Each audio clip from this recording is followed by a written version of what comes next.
What up, Cloud Boulevard family? It's your girl, Looyundah, and I'm out here at Escaping the City. Now listen, this is one of the hottest events to come out of Pretoria, okay? And if you're not here, then you're definitely missing out. I can't wait to show you everything we have in store for you.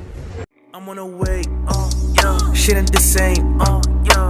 Niggas ain't popping no fire ain't the popular, but I got something to say, yeah. Most of the niggas I left behind, they ain't tryna give me a rose, yeah. I run like I left them in rows, yeah. I'm at the top all alone, yeah. Part of my French, I got bros. We love it, BK and Peño. I got my pin on the go, and yet I've been still on the low. I'm out here chilling with super producer Baitumanong and Canvas Sativa, an absolutely amazing artist. Now, outside of what they normally do, these two are the organizers of this event, actually. So I just wanted to know from you, what exactly made you decide to start doing Escaping the City? I mean, he actually asked me first, like, yo, let's try to cook up an event, because I had been hosting some other events in Joburg and I worked in some other places. So he asked me, like, yo, do you have some name ideas? And I threw Escaping the City in there, and then, yeah, ever since then we've been working. But I guess it was just so that we can, like, we all make music, me and him, right? So we wanted to create a stage for our music, but also the people that we think are fire. So now we're here today, Escaping the City. That's pretty dope. That's pretty dope. So, Canvas, this is coming together pretty well. It is.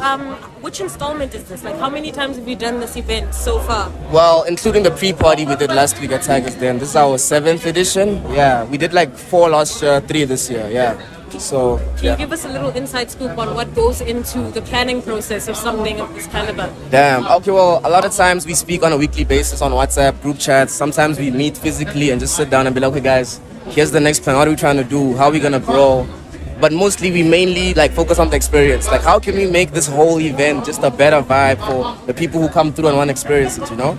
So we sit down with, okay, sharp, we need this kind of lineup. Okay, if this kind of lineup, what kind of people do we expect, you know? And how we gonna cater to them? And what else could we add? Like today, we thought of this coffee tea idea like 2 days ago. You know, we had to figure things out. Like, there's a lot of problem solving that happens, you know? That's why we had to bring the car. And a lot of communication is important. Like, communication was keep this thing flowing online. But a lot of planning goes into it. This one we've been planning for like 2 months. Jeez. Yeah. So speaking of planning, can you tell me about some of the greatest challenges that you might have encountered? Yo, it's stress, Looyundah. I told you I'm stressed, didn't I? I mean, I guess the biggest challenge is a lot of the times maybe either finding a venue and also like cooking the lineup in terms of like getting the artists and having the money to actually pay those artists. And, you know, also like whether it's us like creating merch for ourselves or like having to find like these glow sticks that you're wearing. Yeah. We have to, it's money at the end of the day. So I guess a lot of the times it is capital, but I think one of the biggest challenges a lot of times is the venue. But we at a dope place right now, Square 2.0. So shout out to the people that gave us the space to kind of like create something out of it. But yeah, those are kind of the challenges to me. Like sometimes finding venue and obviously the go-up. So anybody who's watching this, cut the check, man. You can see the vibes, it's lit. Yeah. So if I could fast forward 5 years and look into what's in the pipeline for Escaping the City, where do you see this thing going? I don't want to limit it, to be honest, because we have big dreams. But I'd say, like, you know, rocking the Daisies vibes. We want it to be like one of the biggest festivals in Africa, or even the world, you know? Want to bring international acts. We just want to do cool shit, because how this started was I just wanted to make a lineup of an event that I've never seen before, but with artists that I like, you know? Then we cooked the first one and it went well. And I'm like, oh, okay, people actually like this stuff. So that's what we've really been doing. Like, the people we book, we listen to them every day. Some of them are our friends, but also they're very talented and successful in what they do. So you guys included. Okay, let's just put that in there. No lies detected, you know? So yeah, that's where we see it, man. But we're putting no limits to it. We don't know what it can become. Clearly, it's bigger than us, you know? But we have big dreams for it, big plans. And yeah, hopefully there's someone who can back us in the future, you know, financially. But we'll see. God is with us. Who can be against us, bro? God got us. Yeah, that's what time we're on. Okay, guys, thank you so much for giving me the time of day. I'm sitting with visionaries. I need you to understand that I hang out with visionaries, okay? Not just regular people. It's not wrong. Yeah, see? Thank you so much, guys. Thank you so much. Cloud Boulevard. Watch Cloud Boulevard. Yes, sir. Tap in. They do amazing work. Yes. We're out here with Tyson Sybateli. It worked.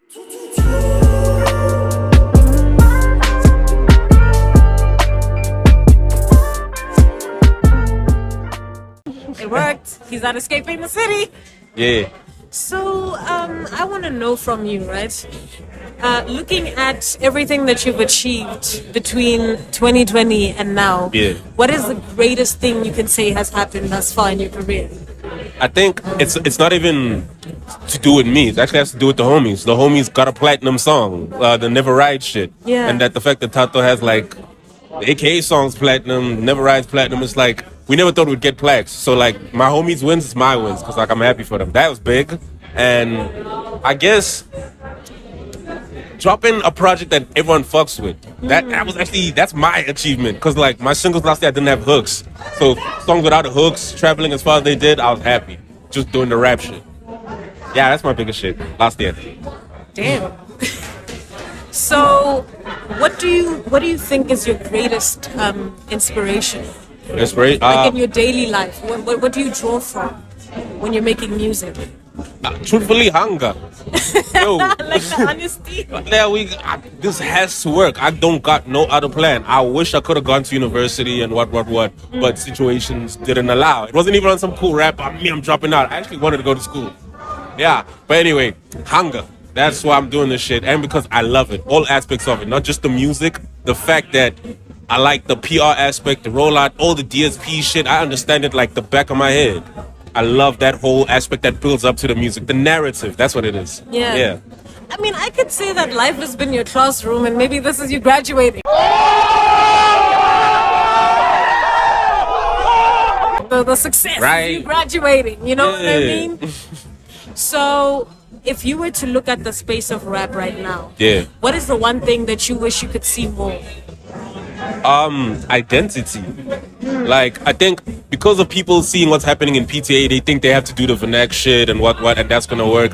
Everyone's switching up and everyone's biting the Tato flow, whatever. And I'm not mad at it. Like, do what you gotta do to win. Because I'll never ever hate on anybody black doing this shit. We all gotta eat. There's enough room, what. But I want us to get to the point where everybody's eating, everybody's nice. Okay, now I need identity. Can you actually be yourself? Can I actually hear something? When I leave your verse, I want to hear something. Like, okay, D-Man, he crashed his car. D-Man, his girlfriend dumped him. I know this guy now. I want to leave songs doing that because I leave a part of me in every single one of my songs. Like, I'm not acting gangster. I make my normal life sound hard. Yeah. I love that. Yeah. What's the Tyson fingerprint? What's the Tyson ID? Because you're talking about identity, right? Yeah. So what do you think your listeners can use to identify that, okay, this is Tyson? What makes you authentic, basically? There's so many aspects of it. Like, the first one, the obvious branding, the 222 shit, because it talks with balance. And if they've paid attention, all my verses I reference a 2. Always. It's that. And it's because, crazy enough, my flow approach, unlike everybody else, I rhyme in 8s. Like other rappers do it, like your MF Dooms, your Mac Miller, your Earl Sweatshirt, for example, and Drake from time to time, but he falls back into 7s and 8s, which is pretty impressive. But people don't know this kind of thing about flows. So yeah, I do this 8 kind of flow thing, but I do it on more up-tempo kind of stuff. Yeah. And that's where I stood out. And my approach, it's more so, I'm not stepping in with a high-pitched voice. I can lean into that, but like I have different voices. But my go-to voice is this raspy shit because it's my genuine talking voice. Yeah, that's my identity. What would 7-year-old Tyson think of you? I wanted to be a WWE wrestler, so it's kind of crazy how life... I mean, I love the music. I just never knew the artists that would perform the music until like I was like older, like grade 6, because of my friend, the friend I DJ'd with, Il Rose. We started music together. He's the one who was like telling me, yo, you see that song you were just humming? What? The artist is Manong, the artist is Outkast. He actually made me learn that there's different performers of these songs. So that's what I learned. So 7-year-old me, we make music, brother. I'm sure he's happy. I mean, he has no... It worked. Yeah. It worked. That bitch gonna burn, but it worked. It worked. It worked. It worked. It worked. It worked. It worked. It worked. WWE wrestlers. So wait, when did you decide that this was your dream? How do you go from I want to be a wrestler to I want to be a musician full time? You know what's crazy? I never have dreams about this music shit. I never have dreams about performing, whatnot. Cause like that's being fixated on the fame. I'm not fixated on the fame. I don't care for that. Like if I got on stage and one person was watching, that one person is gonna get a show from me. Cause I'm getting paid. I'm doing my thing. So I don't care what they think. It's about having fun for me. So what am I getting at? What was the question again? The question is, how did we go from wanting to be a wrestler to doing music? Yeah. Wanted to do music. Crazy enough, I started rapping in like primary. We'd record every day, freestyles only, because we weren't able to like stop and record different verses. You have one program. You just gotta, when the beat's going, doesn't stop for you, you gotta record. We did that, wada.